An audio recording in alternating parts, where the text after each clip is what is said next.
নমস্কার বন্ধুরা, বাঙালি রান্নাঘরে আপনাদেরকে ওয়েলকাম। আজকে একটা নতুন রেসিপি নিয়ে চলে আসলাম, ছোট মাছ দিয়ে ঝিঙার চচ্চড়ি। চলুন এই চচ্চড়িটা দেখে নেওয়া যাক। খুব লোভনীয় হয় আর খুব সহজভাবেই রান্না করা যায়, খুব টেস্টি হয় জানেন, গরম ভাতের সাথে খুবই ভালো লাগে। চলুন এই রেসিপিটা প্রথমেই দেখে নিই।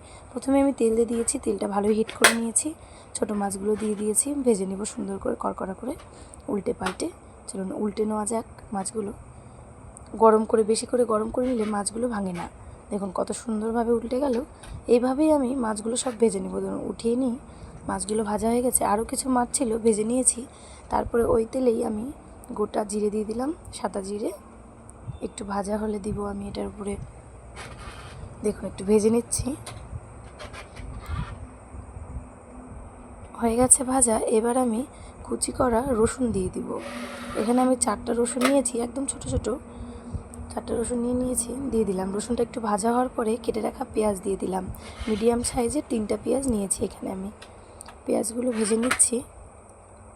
সুন্দর একটু ভাজা হয়ে গেলে লঙ্কা দিব। এখানে আমি 20টার মতো লঙ্কা নিয়েছি, ঝাল না লঙ্কাগুলো বেশি।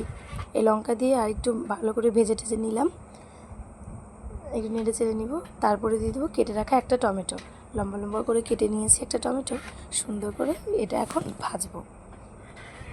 জানেন এই রেসিপিটা খুব সহজ হয়, খুব তাড়াতাড়ি হয় আর খুব টেস্টিও। তারপরে কেটে রাখা ঝিঙেটা সুন্দর করে কেটে নিয়েছি চৌকো চৌকো করে, সেটা ভাজার উপরে দিয়ে দিব, পেঁয়াজ টেয়াজ ভাজার উপরে। তারপর সুন্দর করে এটা ভাজতে হবে। দেখুন আমি সব মিশিয়ে নিচ্ছি, দেখুন সুন্দর করে মিশিয়ে নিচ্ছি। তারপরে দিব আমি পরিমাণ মতন হলুদ। এখানে 1 চামচের মতন হলুদ দিয়েছি, 2 চামচের মতন লবণ,